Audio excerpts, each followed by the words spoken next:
Israel diz ter feito operações pontuais, ataques por terra no norte de Gaza, em preparação à próxima fase da guerra. E você vai ver também. Itamaraty é comunicado sobre mais um brasileiro desaparecido em Israel. Sérgio Massa e Javier Milei disputam a presidência da Argentina em segundo turno. E aqui no Brasil, ataque a tiros em escola estadual na zona leste de São Paulo deixa uma estudante morta e outros 3 feridos. O adolescente foi detido.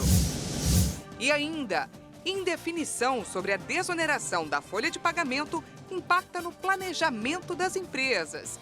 Essas e outras notícias você confere a partir de agora. Olá, boa tarde para você. Seja bem-vindo a essa edição. Nós estamos ao vivo, 1h03 pelo horário de Brasília. E vamos juntos, então, conferir o que é notícia no Brasil e no mundo nesta segunda-feira. Estamos cheíssimos de notícias. As forças de defesa de Israel afirmaram ter realizado ataques ao longo da linha de contato com a faixa de Gaza para matar esquadrões terroristas. Segundo o Exército, as ofensivas de agora têm por objetivo encontrar os reféns mantidos pelo grupo radical Hamas, marcando o início de uma nova fase de invasão por terra.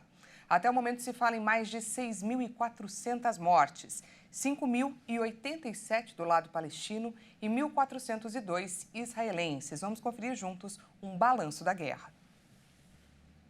O ataque realizado durante a noite de domingo foi feito com tanques e forças de infantaria.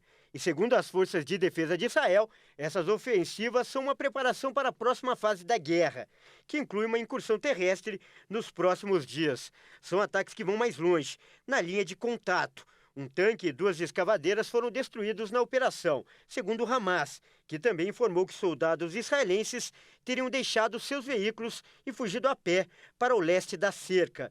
Durante a ofensiva, um dos objetivos era localizar reféns antes de iniciar os ataques mais incisivos na faixa de Gaza.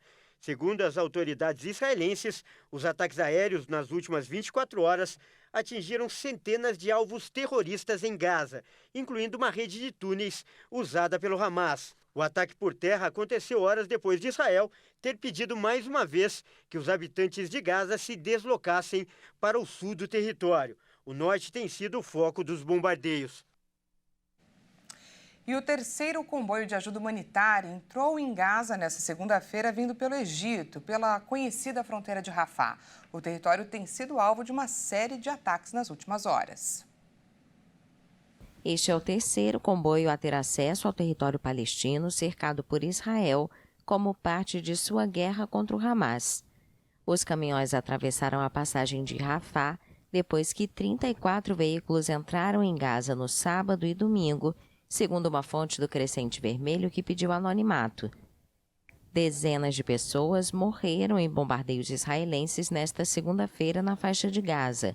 Os civis esperam um fluxo vital de ajuda humanitária diante da guerra desencadeada pelo ataque sangrento do movimento islamita palestino Hamas contra o território de Israel, que deixou 1.400 mortos. Além disso, mais de 200 pessoas são mantidas reféns pelo Hamas. Desde o dia 7 de outubro, o número de palestinos mortos pela resposta israelense já passa de 5.000, além de 15.000 feridos. Israel prometeu aniquilar o movimento islamita e a comunidade internacional teme uma escalada da guerra e a propagação do conflito para outros países do Oriente Médio. Bom, e as forças de defesa de Israel, o exército israelense, atualizou nesta segunda-feira o número de pessoas que foram sequestradas pelo Hamas. Temos, por hora, 222 pessoas oficialmente em poder dos terroristas em Gaza. Entre os reféns há militares, bebês, crianças, idosos e também adultos. As famílias, inclusive, já foram notificadas pelas forças de defesa israelenses. Lembrando que no final de semana, essas imagens que você vê são de 2 mulheres americanas, a Judith Hanan e a Natalie Hanan, mãe e filha que foram libertas. Elas moram no estado de Illinois, nos Estados Unidos, e estavam em Israel para comemorar o aniversário de um parente, quando os ataques aconteceram no dia 7 de outubro e elas acabaram então sendo sequestradas. No sábado mesmo, o grupo terrorista se manifestou e disse estar disposto a libertar todos os reféns em troca de um cessar-fogo do exército de Israel. Bom, e o Itamaraty confirmou o desaparecimento de mais um brasileiro em Israel. O órgão foi avisado pela Interpol nesse fim de semana, mas ainda não há detalhes sobre a data do último contato e o local exato onde o homem desapareceu. A família alertou autoridades sobre o desaparecimento de Michel Nizenbal, de 59 anos, em Israel, após o início do conflito com o grupo extremista Hamas. Segundo o embaixador do Brasil em Israel, Frederico Maier, o Itamaraty foi comunicado sobre mais um brasileiro desaparecido em Israel pela Interpol no domingo, mas ainda não tinha informações sobre o último contato e o local onde Nizenbal estava em Israel. O Itamaraty informou que Michel tem dupla cidadania e é o único brasileiro que o governo trata como desaparecido no momento. Com isso, a contagem oficial do governo brasileiro em relação ao conflito é de 3 brasileiros mortos em Israel, Hanani Glaser, Bruna Valenu e Carla Stelzer, 3 israelenses com ascendência brasileira mortos em Israel, Gabriel Ishai Barel, Celeste Fischenben e um terceiro sem identificação, além do brasileiro israelense desaparecido, o Michel Nizenbal. E mudando de assunto, esse fim de semana foi de eleições na Argentina e os hermanos terão que voltar às urnas no dia 19 de novembro para definir o próximo presidente. O segundo turno da disputa vai ser entre o ministro da Economia, Sérgio Massa, e o deputado federal ultraliberal Javier Milei. O ministro da Economia argentino Sérgio Massa, um peronista de centro-esquerda, e o líder ultraliberal e antissistema Javier Milei disputaram no segundo turno a presidência argentina no dia 19 de novembro. Para vencer neste domingo, era preciso que algum candidato alcançasse 45% dos votos ou 40% com diferença de 10 pontos em relação ao segundo colocado. Nos arredores da sede da campanha da coalizão de Massa, União pela Pátria, ouvia-se trombetas e tambores. Cerca de 2.000 simpatizantes reunidos do lado de fora gritavam Massa presidente. Os apoiadores de Milei, candidato da coalizão Liberdade Avança, também celebraram o resultado. As eleições foram marcadas pelo crescimento do político, apontado como favorito nas pesquisas após vencer as primárias de agosto. Seu discurso contra a casta política parasitária ganhou os corações de muitos argentinos, especialmente homens jovens de classe média e baixa, em um contexto de crise econômica aparentemente interminável, com uma inflação de quase 140%. A ex-ministra da Segurança e candidata da aliança de centro-direita Juntos pela Mudança, Patrícia Bullrich, foi a terceira mais votada. Além de votar para presidente, os argentinos definiram neste domingo metade das cadeiras da Câmara dos Deputados e 1/3 do Senado. A participação foi de 74% dos 35,8 milhões de eleitores. O novo presidente vai assumir o cargo em 10 de dezembro para um mandato de 4 anos. E agora são 13 horas e 10 minutos e a gente continua nesse tema porque o resultado das urnas surpreendeu, contrariando aí as pesquisas de intenção de votos. O peronista Sérgio Massa cresceu entre os eleitores, enquanto o apoio do Javier Milei reduziu. E para saber o cenário e as expectativas para o segundo turno, programado para o dia 19 de novembro, esse é o tema da nossa entrevista de hoje.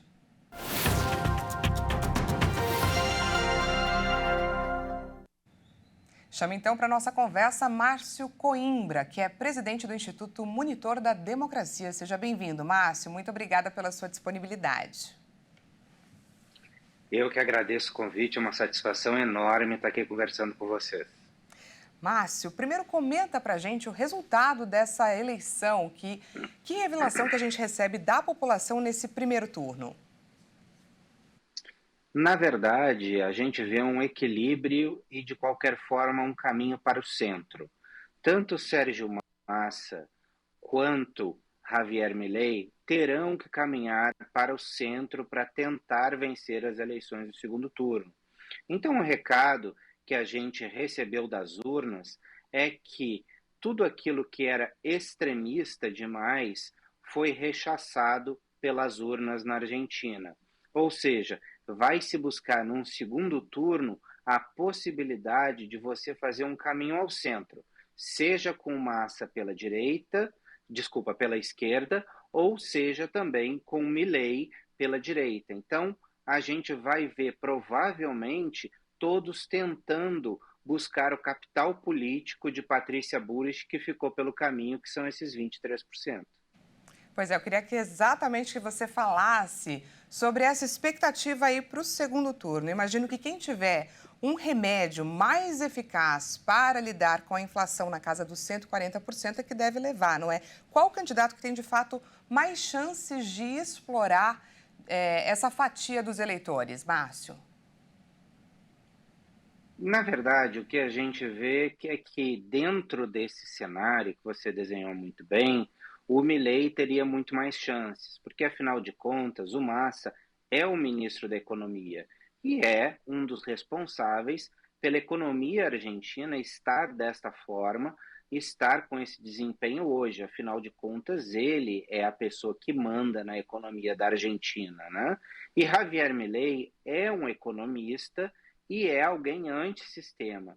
Então, ele vem combatendo ou vem trazendo críticas em relação ao que Sérgio Massa tem feito. Porém, há um fator que a gente precisa sempre levar em conta e que foi o que eu sempre disse no primeiro turno. O peronismo, ele é muito entranhado no tecido social da Argentina. Então, o que acontece? Quando você tem uma eleição, o peronismo, ele move as suas entranhas, as suas bases em associações de pais, associações de classe, sindicatos, e faz essa máquina trabalhar pelo seu candidato, independentemente de quem seja.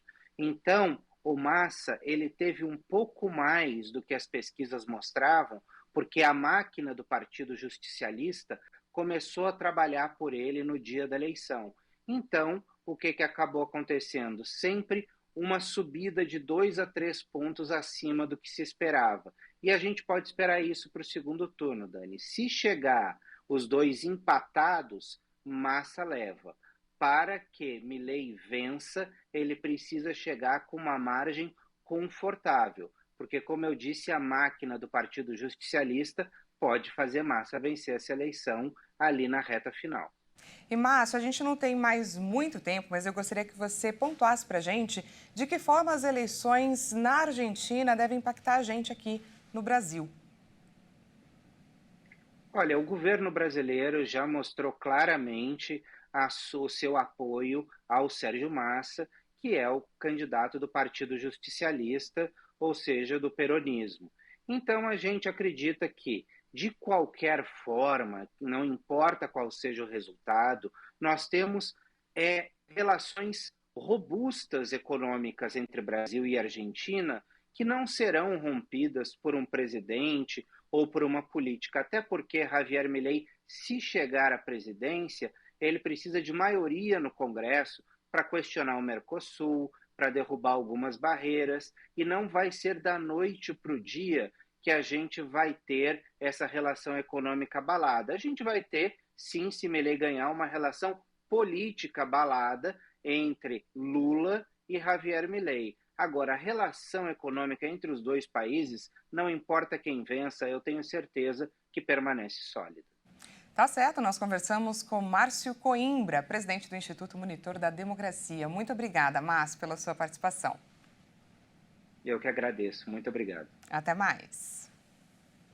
E veja a seguir, indefinição sobre a desoneração da folha de pagamento impacta no planejamento das empresas. E ainda, ataque a tiros em escola estadual da Zona Leste de São Paulo deixa uma estudante morta e outros 3 feridos. Nós voltamos já, não perca!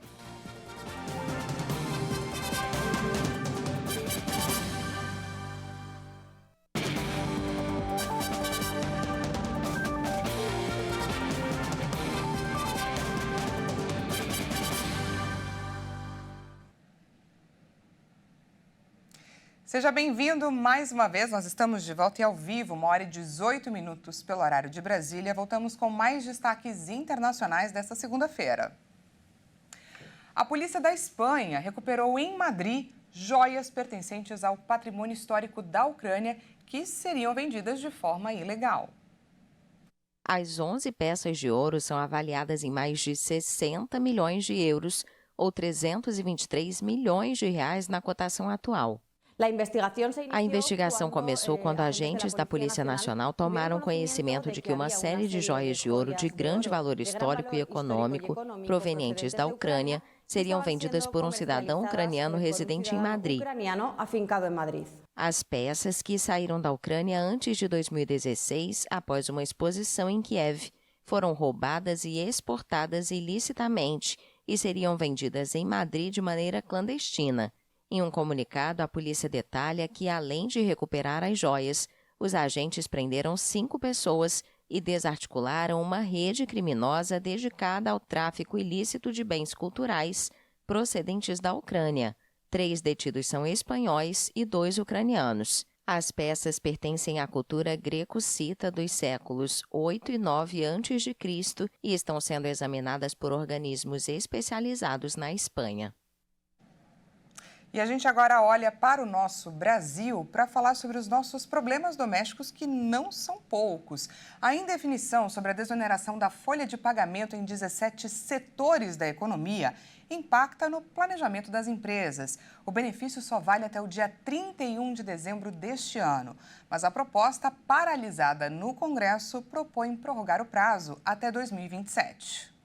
A proposta que prorroga a desoneração da folha de pagamento para os 17 setores da economia que mais empregam no país ainda segue sem definição. Com isso, a falta de uma decisão tem impactado o planejamento das empresas. Havia a expectativa de que a proposta fosse votada na Comissão de Assuntos Econômicos do Senado. Mas houve um pedido de vista coletivo, liderado por parlamentares da base do governo, o que adiou a análise da matéria. O projeto substitui a contribuição previdenciária de 20% sobre a folha salarial por uma contribuição com alíquota entre 1% e 4,5% da receita bruta das empresas. O benefício já está em vigor, mas tem data de validade até o dia 31 de dezembro deste ano. A intenção é aprovar o projeto, que estende o prazo até dezembro de 2027. Com isso, muitas empresas ainda estão sem fechar os planejamentos para 2024, à espera da definição sobre a desoneração. A partir de janeiro, se não passar a desoneração, o tributo vai subir para os empresários, que não vão ter possibilidade de investir muito. Caso de a desoneração não ser aprovada a tempo, as empresas vão passar a recolher contribuições previdenciárias em valor muito superior ao atual. A votação do projeto ficou para esta terça-feira no Senado. Por enquanto, ainda não está definido se o texto terá a tramitação encerrada na comissão ou se irá a plenário do Senado. E agora a gente fala sobre mais um crime que chocou o Brasil. Uma estudante morreu e 3 ficaram feridos em um ataque a tiros na Escola Estadual Sapopemba, que fica na zona leste de São Paulo. O autor do ataque foi detido no local pela polícia e encaminhado para a delegacia. Vamos ver. Um aluno de 16 anos entrou armado e atirou em 3 pessoas na Escola Estadual Sapopemba. Uma delas morreu e outras têm quadro estável e não correm risco de morte. A informação foi confirmada pelo governo de São Paulo. A vítima chegou a ser socorrida, mas morreu no hospital. O autor do ataque foi apreendido no local pela polícia e encaminhado para a delegacia. Ambulâncias do Serviço de Atendimento Móvel de Urgência prestaram auxílio na rede de ensino e encaminharam os feridos para o pronto-socorro de Sapopemba. De acordo com a Polícia Militar, um dos feridos atendidos não foi atingido pelos disparos, mas se feriu ao tentar fugir do ataque. Preocupados, pais dos estudantes também se deslocaram para a escola, que fica na rua Senador Nilo Coelho, 690, no Jardim Sapopemba, em busca de informações. A suspeita é que o autor dos disparos sofria bullying pelos colegas. O caso está sob investigação.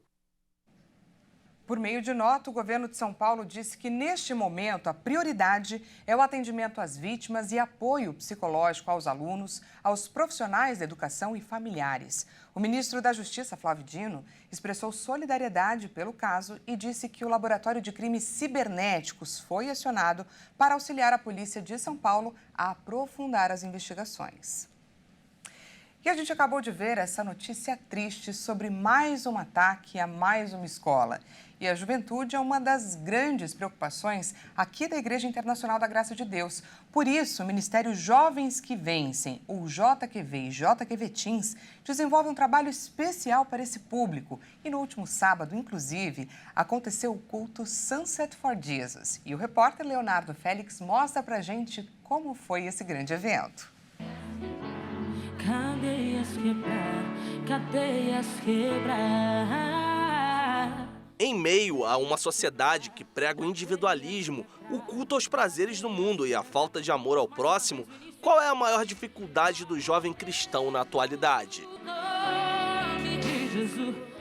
Se você não faz determinada coisa porque nós somos diferentes, essas pessoas elas zombam, elas fazem piadinhas, elas falam mal. Hoje em dia, se manter na santidade é algo para o jovem, tem sido algo bem difícil para o jovem. A gente vive numa sociedade onde tem tanta informação, onde todo mundo tem um porquê, todo mundo tem uma verdade, mas a gente sabe que a única verdade realmente é a palavra de Deus.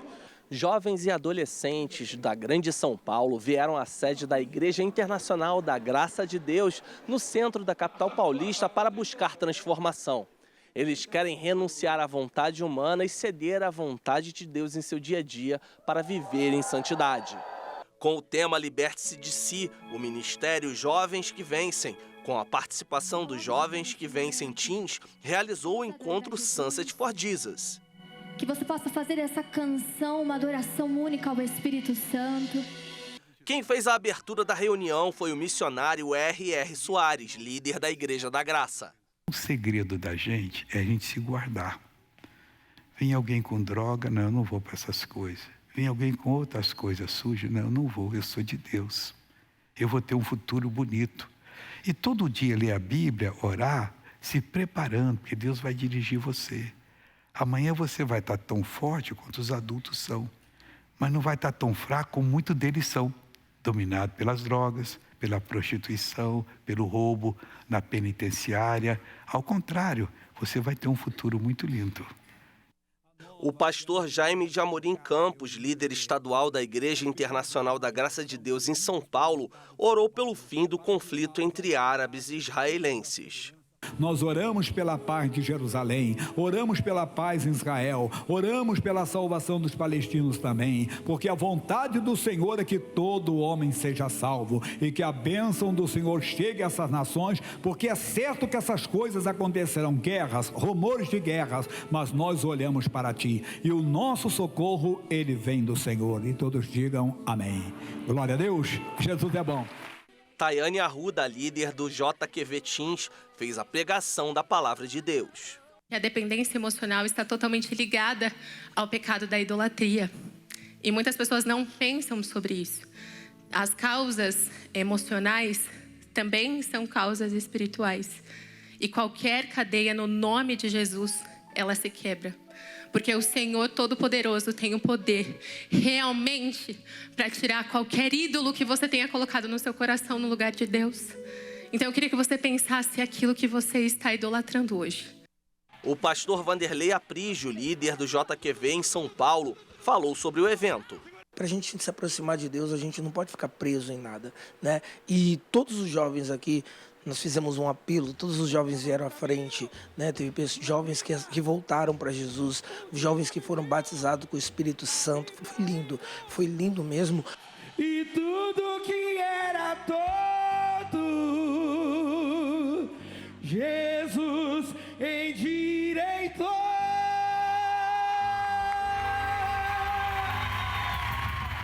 A Sabrina disse que vai voltar para casa transformada e quer colocar logo em prática tudo que aprendeu durante o Sunset for Jesus. Acredito que a gente deve ter a nossa dependência no Senhor Jesus, a nossa submissão deve estar somente a Ele e na palavra dEle, para que a gente venha caminhar em santidade e andar de acordo com a palavra dEle, com os nossos olhos sempre fixos no Senhor Jesus.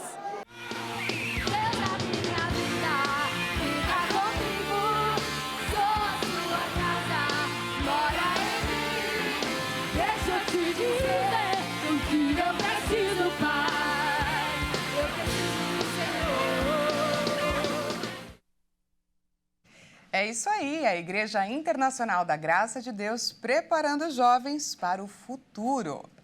Essa edição fica por aqui. Muito obrigada pela sua companhia. Uma ótima segunda-feira para você e até amanhã.